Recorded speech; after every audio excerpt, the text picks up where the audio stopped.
educations have become contributing citizens of the state. Are you for or against that position, and why? Mr. Lee, you go first. I think it's unfortunate that Congress has failed all Americans, and those of us in Tennessee as well, for decades by not resolving the illegal immigration problem, which we all agree is a problem, has been for some time. We finally do have a president who has brought it to the forefront and is trying everything he can to force Congress to make decisions to stop the flow of illegal immigrants across the border. And so there is a federal component to it, but there's a state component too. We can make that situation better or worse for Tennessee. And I'm a business guy, so I know that if you want to incentivize behavior, you do things to cause people to move a certain direction. And you do that on purpose by their choice. And when we create incentives for illegal immigrants to come to our state, then we become a place that they would prefer to come to other places. When we have policies, for example, like giving them driver's license, which we have, we don't today, or in-state tuition for illegal immigrants, or sanctuary to them. We create policies that make our state an attractive place for them to come. And so I would oppose those policies as governor to make certain that we help in the alleviation of this national problem. Representative Fitzhugh, in-state tuition, yes or no?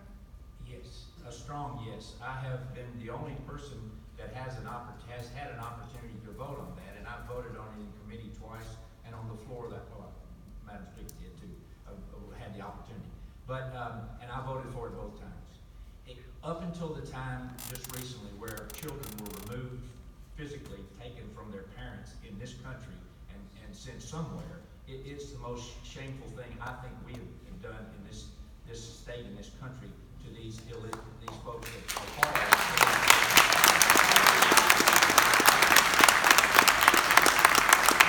And the reason I say that is because these are called illegal aliens. These are children that know nothing else except this country. They've been to school here from the start. Some of them came in when they were 1 or 2 years old, and they get to be seniors, and they find out, even though some of them are valedictorians and very good students, the kind we want in this country, can't get in-state tuition. It effectively, at least for a time being, sometimes permanently, prevents them from going to college. It's shameful, and I think it's the right thing to do, and Senator Gardner and I are on different sides on many things, but I was certainly supportive of him when he took that strong stand, and I hope that it will happen in this next term of the legislature. Speaker Harwell. Well, it is indeed a tragedy that Congress cannot take action on an immigration. We need to have a policy as the United States of letting people into this country and going through legal channels and making it much more easy to become a United States citizen. However, I will say the DACA program is, I believe, unconstitutional. It was done through an executive order, and it needs to be done through the legislature. And because of that, I do not favor them getting in-state tuition. I have paid 3 out-of-state tuitions for my 3 children. I understand how it is costly. This is not keeping young people from attending college. They can go to college. They just have to pay the out-of-state tuition, which my children are paying themselves. So first off, I agree with the comment that Congress has created a mess. It's been since 1985, since Ronald Reagan, that we've had any meaningful immigration legislation. We absolutely need to have meaningful immigration legislation, and if Congress would do their job, maybe we wouldn't be having this conversation. But I too believe that in-state benefits are for legal citizens of the state of Tennessee. At the same time, as we're looking at our resources and what funds we need to, how we need to invest them, the state of Tennessee, we have something called the TSSA scholarship. It's a scholarship that we provide for the neediest amongst our Tennesseans. And we've continually underfunded it. This year, I think the last time we looked, we're only funding about 60% of those scholarships. If we have extra money, I would far rather provide the additional scholarships and additional support for the neediest among us that are already legally here. Mr. Dean. Yeah, I'll be a very strong yes for in-state tuition. These young people came here not of their own choice. They came because their parents brought them. They've gone to our schools, they've gone to our churches, they go to our markets, they are part of our state, they are Tennesseans. And they are people who are going to live in this state. it's in our interest, just as we decided that all other young Tennesseans ought to be able to go to college and be a chance to advance themselves. That is something that we definitely want to see happen. I have been an advocate, for treating people respectfully and decently for a long time. I remember when I first got elected in 2009 and we had to fight against the charter amendment, English only. It was the right thing to do, and our city voted it down, and we kept moving forward. I've worked to create programs for new Americans, leadership programs for them, and worked on school issues for them. This is a friendly and great state, and these young people are part of our state. Thank you. Thank you for the applause so we can have as many questions as possible. And Tennessee is one of 18 states that didn't expand the Medicaid program. We'll start with Mr. Representative Fitzhugh on this question. The state legislature obviously rejected Governor Haslam's proposal to expand Medicaid coverage to 280,000 low-income working Tennesseans. Do you support or oppose the Medicaid expansion under the Affordable Care Act, and how would you try to make that work as governor? Well, I see some of my colleagues in the legislature out here now, and they'll know what my entry is. You don't talk to me for over 5 minutes without me mentioning the expansion of Medicaid. I think it's the biggest mistake that the legislature has done in the past 20 years, not doing it. There is no reason, there is no moral reason, there's no monetary reason, there's no medical reason why we don't expand Medicaid. And I'll give you 2 quick examples which show why. 16 is the number. In states that have expanded Medicaid, 16% reduction in the opioid problem on an average. 16 is another number. In state, there are 34 states that have expanded, and Tennessee is not one of them. Louisiana was one of the last to do that. They have added 16,000 new jobs, directly and indirectly, as a result of that. We have hospitals closing here. There are 3 that have closed in this very area right here. In Tennessee, we have more hospitals closing per capita than any other state in the country. It will help that. It will allow people who are working to have health care. Not people that are on the streets or anything like that. These are people that are working but just can't afford it, or their employer doesn't provide it. So it's one of my very first priority if I'm honored to be elected your governor. Just as a quick follow-up, Yep. Studies have shown, though, that states that expanded Medicaid, and Tennessee's own experience with TennCare was that costs got rose more than in other states. So how do you control the cost to the extent that you Well, expand I don't think Medicaid? studies have shown that part, but when you ask about us reducing the Medicaid a few years ago, the difference is a huge one. We had it all on our backs, the state's backs. There was no federal assistance to our TennCare program, our Medicaid program at the time, and it was eating our lunch. There's no question about it. Now, it's a federal program, and as a matter of fact, it won't cost Tennessee, there'll be costs, but nothing near the cost of, because we have 90% that the federal government's gonna pay for, that y'all already pay taxes for, and we're not getting it. And in this state, the hospitals have agreed to increase their bed tax to pay the other 10%. So it's a no-brainer, and I'll be happy to discuss that with you. Speaker Arwell, should we expand Medicaid? Well, we have had expanded Medicaid in the state of Tennessee. We had it up until 2005 when Phil Bredesen became governor, and he cut the rolls. He cut them to right at 100,000 people, because we simply could not afford it. It was bankrupting our state. We were taking money from we drained our rainy day, we took money out of transportation in order to pay for it. It's extremely costly. I know there's this illusion of there's free money coming down from the federal government. Our federal government is $26 trillion in debt. There is no free money. And this state will be bankrupt if we don't do something different in the delivery of health care. So my solution, and I went to Governor Haslam and said, it's now time, we have a new president, go back up and make another application. I would do that as governor, go back up and make another application. And I believe we can ask for an entire waiver or entire TennCare program so that we can curtail the cost of our existing program and thus expand it to those people that have behavioral health issues. Because we could do some things. We could have health savings accounts that really have curtailed the cost for a lot of folks. I mean, I'll use this as my own personal example. My husband owns a small business. He has a health savings account for his employees. He was walking by one of his employees' office and he overheard a young man saying on the phone, "How much do you charge to deliver a baby?" He came home and said to me, "Beth, we've had 3 children. We never asked that question because we never had to." But when they have a health savings account, it's their money. They want to control the cost. And so we have to let the free market enter into healthcare if we're going to really curtail the cost. There's many other things we can do. The federal government has just okayed health insurance, excuse me. Thank you. Ms. Boyd? Thank you. So first off, I think it's really not, it's a false choice to be talking about expanding the Affordable Care Act now. I mean, that was a ship that passed. We don't have that opportunity today. If you go to the federal government today, that's not on offer. What is on offer is a block grant.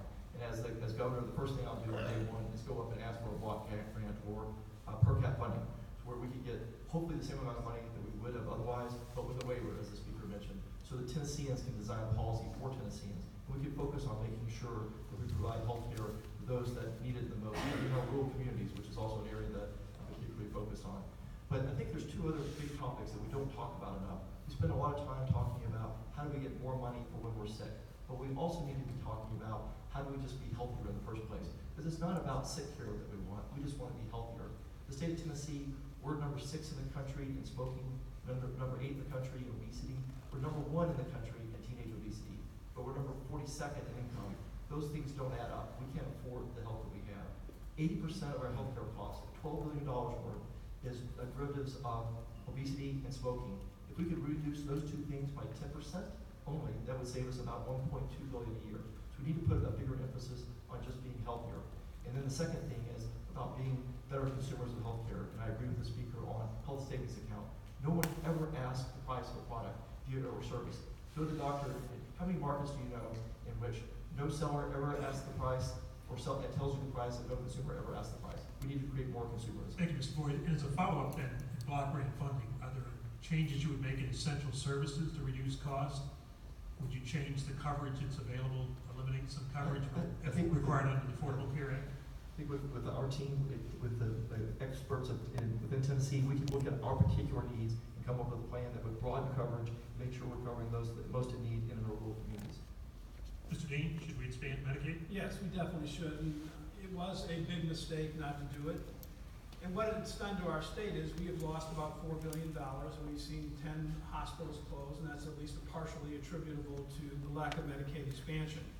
And when a hospital closes in a rural community, which are the struggling parts of the state, you lose one of your biggest employers.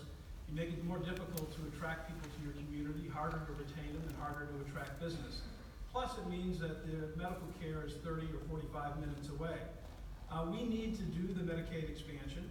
And when you look back on that decision, this is why I believe what this state needs is someone who's going to be pragmatic, common sense, and that decision was highly political. It was about politics, and other 32, now 33 states have done it. Virginia just did it, so we can still do it. And I know, according to the press, Governor Haslam went to the state legislative leadership, and said at the beginning of this term, can we revisit this, because we need to do this. And the answer was no. We need to expand Medicaid. Governor Pence in Indiana, who is no liberal, they did Medicaid expansion. It is the rational thing to do. We are not getting our fair share of dollars. Mr. Lee, should we expand Medicaid? I would not expand Medicaid, and the reason I would not is because I really believe it's financially irresponsible to do that. We have expanded before and couldn't afford it and had to make that change. We already have 40% of our state budget is federal funding. I really don't believe that we want to even expand our dependency on the federal government in the state. What I really think is, and the rising cost of healthcare is unsustainable, and expanding coverage without addressing the cost of healthcare is financially irresponsible for a leader of the state, I believe. The insurance rates in my company went up 29% 2 years ago, 19% the year after that. That's an unsustainable rise. Without a lot of actuarial change, that's an unsustainable rise in healthcare costs. We have a fundamental broken system that has patients, providers, and payers. At no point in any of those 3 points is there an incentive to lower costs. Someone on TennCare that has a sick child has a choice to walk into an ER or walk into a primary care physician. No incentive to choose the lower cost option over the other. Until we create a healthcare system that begins to address the rising cost of healthcare, we cannot and should not expand that system publicly. School safety is another national issue that also has echoes in Tennessee, as well as paying teachers. A couple of you already mentioned tonight about raises. How would you expand, or where would you find the money to expand school safety, such as SROs and school equipment, and also to raise teacher salaries to make them competitive with the states on either side of us? Speaker Harwell, we'll start with this one. And thank you so much. We have gone a step forward this past year. We set aside $30 million that local school systems can apply for safety resource officers in their schools. Many of them already have them. We want to make sure that every school has a safety resource officer there. We went further to say to the Homeland Security Department, you need to go to every school in this state and work with the local law enforcement to make sure that these schools give an assessment of where they're liable to be broken into, and give us a plan to make every school in the state of Tennessee safe. So those two first steps are very critical.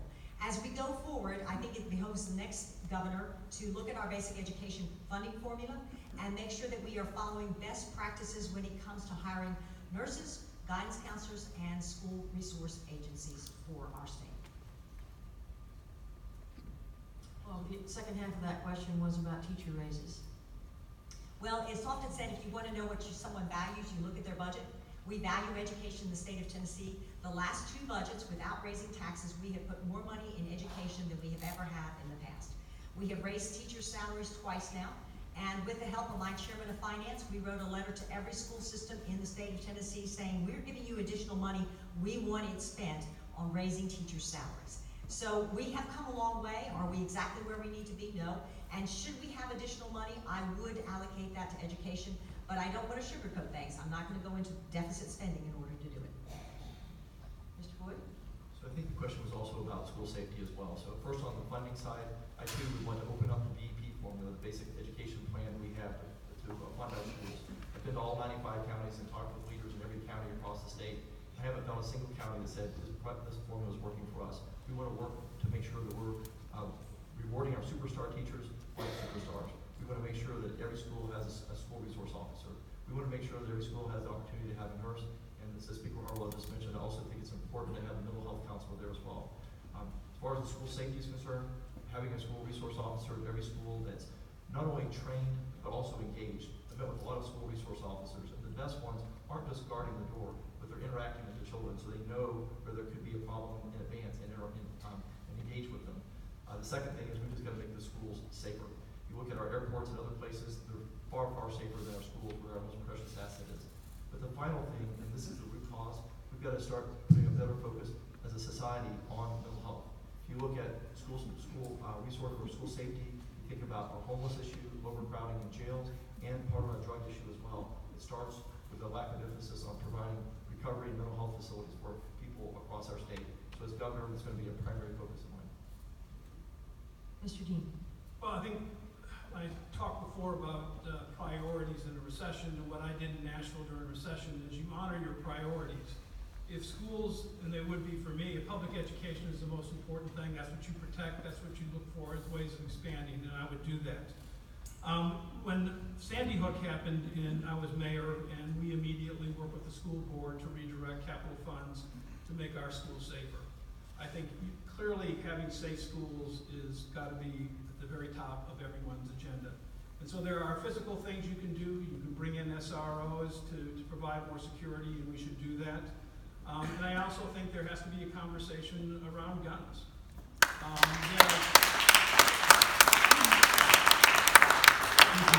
would acknowledge that this is a difficult conversation in Tennessee, and you have to recognize that everything will go through the legislature.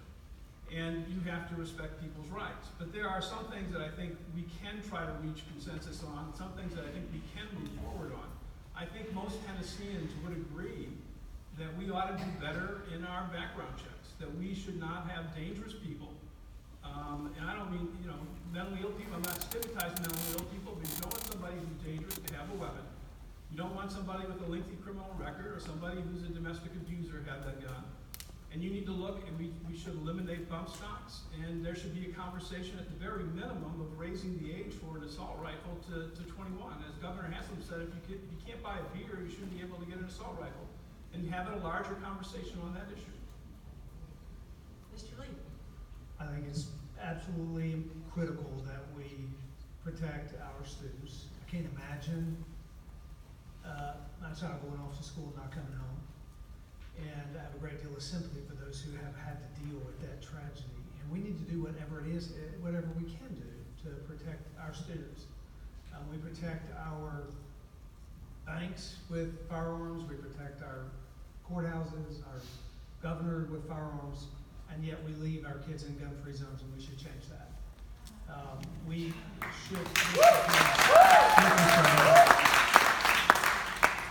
should do that. There should be no option off the table for that. So whether it's resource officers or retired military or a teacher that is vetted and trained and willing, we should do whatever it takes to protect our kids. And whenever there's a tragedy like this, there is a lot of political pressure to take away the rights of law-abiding citizens because of the actions of a criminal, and I think that's the wrong approach. Those rights are fundamental and protected, and I would advocate for those Second Amendment rights at all times going forward. Regarding teachers and teacher pay, clearly we need to create an environment where teachers can thrive, a testing environment where they can thrive, not that prohibits their ability to be creative and innovative. We've got to support teachers in every way that we can so they can do the work of educating our children. It's critical going forward. Just as a follow-up, the question was about how would you find the money to do that, to both increase school safety and as well as raising teacher pay? Yeah, well, one of any number of those three or four options on the table, we would invest in. We will find the resources. You know, when you manage a budget as a business person, you clearly delineate between what you need and what you want.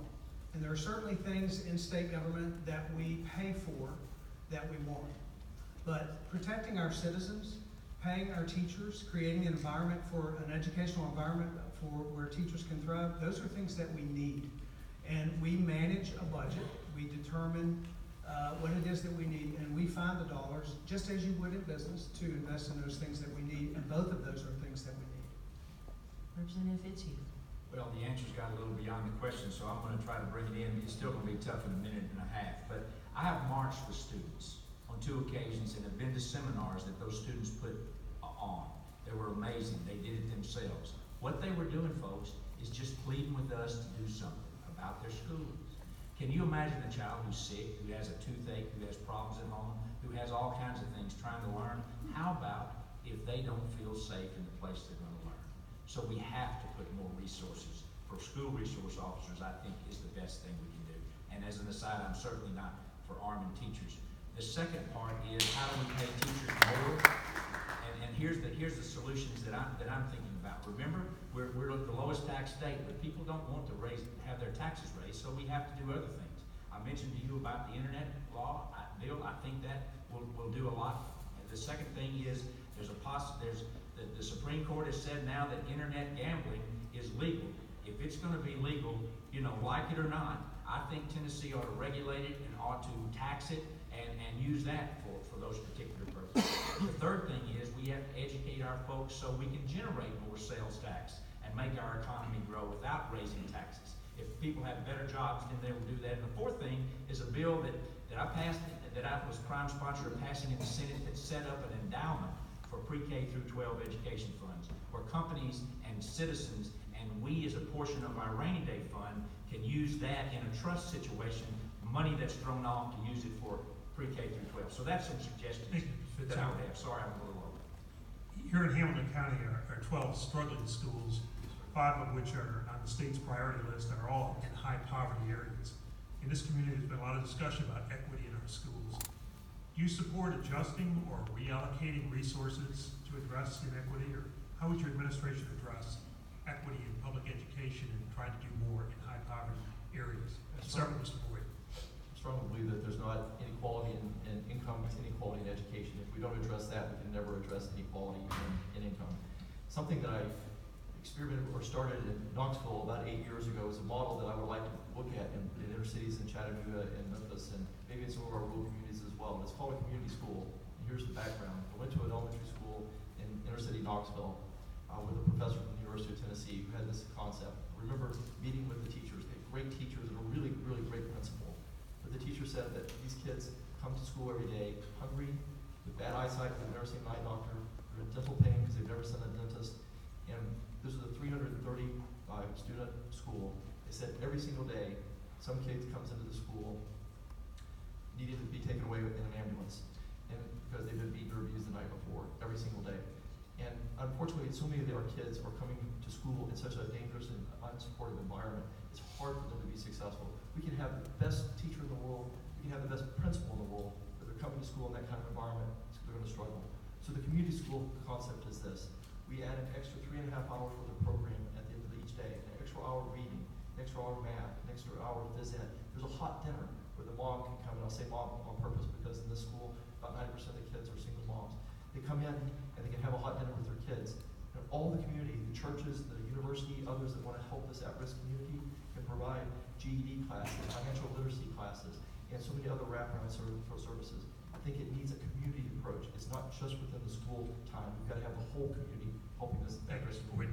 Mr. Dean, what do we do to improve equity in public education? Well, I think we definitely should open up the BEP and look at inequities that are occurring around the state. I mean, as I mentioned earlier, it's pretty clear to me that there are a lot of rural communities and small towns that have virtually no ability to raise sales taxes because they have no stores or no car dealerships, that they can do very little to offer enhancements to education. There are certainly real challenges in urban areas, with poverty, English as a second language, a whole series of issues. So we need to re-examine that and do everything we can to remove the inequities. You know, my passion for education really comes from the fact that I spent 15 or 16 years as a public defender. And, you know, I worked with people who were impoverished. I fought to protect their rights, and I learned a lot. And what I learned was that my clients, 95 to 96%, were high school dropouts. And I represented a lot of juveniles, and they were leaving school at 12, 13, 14, and you knew that wasn't going to end well. So I've always believed that we got to do more, particularly with people who are at risk, young people at risk. Every kid can learn. Every kid can learn, and I have passion about it because kids only get one shot at first grade and second grade and third grade. That's going to determine so much of their lives, and we should really direct our energies and resources to dealing with these inequalities. Mr. Lee? I chaired the YMCA of Middle Tennessee for 2 years, one of the largest nonprofits in the country, actually, certainly in the state. And we have an at-risk inner-city youth program called YCAP. And I met a young man in the inner city one day at a YCAP lunch, and my conversation with him was so meaningful. I went home and told my wife that I wanted to invest in this child. So I started driving into his extremely troubled neighborhood once a week, every week, and spent one evening a week with Adam for 5 years. Adam just graduated from high school about 3 weeks ago. But when I met Adam, he was failing every class in his grade, and he had failed every grade. I had Adam moved from a public school to a public charter school, where his educational trajectory was transformed. And I was inspired by what happened to Adam. What I saw was the power of a good public education in the life of a child. I was most concerned about the thousands of children that were left behind in poor performing schools. What happened with Adam is he had a choice. And when parents have choices, then the educational system is not only, their educational outcomes not only occurs for that particular child, but for the entire system. And my children were homeschooled, public school, private school. My inner city Adam is in a public charter. It's not the type of school, but the quality of education. And I'm not as much afraid of what's going to happen if we offer choice as it is that I'm afraid of doing the same thing we've been doing for 20 years and getting the same So result. Representative Fitzhugh, do we need to reallocate money in times to help poverty schools? Yes, I certainly think we do, and BEP is one place we probably need to look, but remember, we have not fully funded what is called BEP 2.0 to this day yet, and mainly that was to raise teacher salaries, so I think that could do more if we did that. But the fact of the matter is that when you've got the small schools suing for the state for BEP and the large schools, there's probably something that needs to be looked at, so I don't have a problem there. But I think the key that we have to start concentrating on is early childhood education. I'm convinced it's the best thing we can do, not just pre-K, but even before that. I say if a child can learn to read at grade level by grade 3, learn to read at grade level by grade 3, after that they can read to learn about everything else, about math, about science, about music, about history, about themselves, and open their mind. And those teachers are the ones that light that switch, that turn on that switch that lights that. And if we don't pay them enough, and I think I've discussed how we can, we're never going to get ahead of the game. Now, I like the community schools. I like the high schools that Memphis uses, for instance, and I think we ought to take some of those things, because the ASD, for instance, on poorly performing schools does not seem to be working to me. Speaker, how do we address inequity in our public education? And I appreciate the question. I have to be a little cautious here because I'm a part of the lawsuit. As serving as speaker, the lieutenant governor, the speaker, and the governor are being sued right now regarding the basic education program, so I have to be a little cautious on what I say. You know, you're never going to come up with funding formula that pleases everyone, but as I said to you, we certainly want to increase what we're spending on best practices for school nurses, for guidance counselors, and for our safety resource officers. I will tell you though, it really goes beyond that, and primary is what I believe in federalism, and I will just use this as an example. You look at the Federal Department of Education. They have over $100 billion budget. Now, you tell me last week, how many children did those U.S. bureaucrats in Washington, D.C. teach how to read? The answer would be none. Tell me how many children did they help do a math problem? The answer, of course, would be none. And then I have school teachers in my district that have to have fundraisers in order to buy school supplies. What is wrong with that picture? If we just closed down the U.S. Department of Education and returned that money to the state and local governments, we would be able to fully fund education and increase the teachers' salaries forever in this state. And so the answer really is to get these domestic issues back down to the state levels where we can efficiently and effectively run them.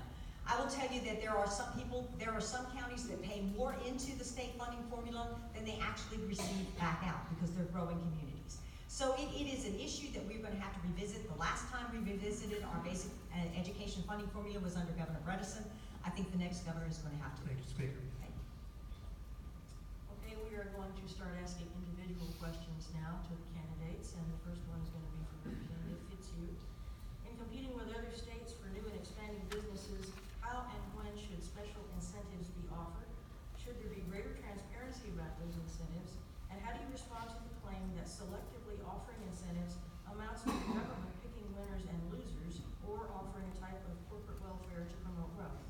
Yes, yes, no, and yes. Let me see if I can work that one out a little bit. You know, we're in this game, and we're one of the fine cities in the country. This is one of the fine cities in the South, and we're one of the fine states in the South. But we have competition, and we have to do things that the competition does to be in the game. So yes, I'm for incentives, and we have to do that. We have to use the different incentives because some of the tax incentives that other states have, we don't have. But we have so much more to offer than that. And the fact of the matter is we have to be selective. But and sometimes we have to be selective based on size. You know, for instance, in my community, 100 or 150 jobs would be like everybody would be dancing in the streets. In a community like Nashville possibly, or even Chattanooga, maybe that doesn't mean that much. So sometimes we have to select based on the ability for those communities to get those jobs.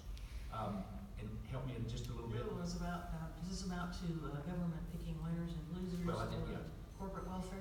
And the other one was about transparency, and I have sponsored bills, and we have passed bills that require transparency, number one, and they require clawbacks, number two. These companies, we promise them something, and they promise us something, and they don't come back on their particular promises. So we've taken that step, and it's important that we do that. Speaker Harwell, you and others have voiced oftentimes the notion that government closest to people may be better, and yet we've seen the state government from time to time preempt cities and local jurisdictions making rules like guns in parks, historic monuments, immigration policy, policing policies, short-term vacation rentals, and even where municipal power utilities may operate and offer internet services. As governor, what approach would you use in state versus local control of these kinds of zoning and local issues? Right, I think there is a balance to be here, and hopefully I've established that balance as the Speaker of the House. You have to understand that cities exist because the state government allows them to exist. We create city governments. They have to come to us for their charters, and we allow them to exist. So state governments, based on our Constitution, are supreme. However, I do believe that those best decisions are made at the local level. And so I have a record, I think, of working with my city, which is Nashville, Tennessee, whether it's Airbnb, I voted with my city of Nashville to see that as a local zoning issue, whether it's guns in parks. I did vote for guns in state parks, but I did not vote for guns in local parks. I thought that was a local decision that could be best handled at that. So I think I balanced that the best I could. You have an aggressive state legislature, but hopefully we can balance that going forward. This was for Mr. Lee. Republican Senator Brian Kelsey is going to introduce legislation that would open the door for sports betting in the state with some of the money going to K-12 education. Do you support legalized sports betting in light of the recent court decision? Why or why not? Yeah, I don't support sports betting, and in part because of what we've seen even in the lottery in the state, which generally has the most negative impact on the lowest income citizens of our state. I think that it creates an environment that is not consistent really with the values of the state. I don't believe that we need to expand gambling in the state. I think when we go to states that have extensive gambling as a part of their revenue generation, we clearly have a greater propensity for organized crime, and it's something that I don't believe that risk justifies the reward, and so I would be against it. Question for Mr. Dean.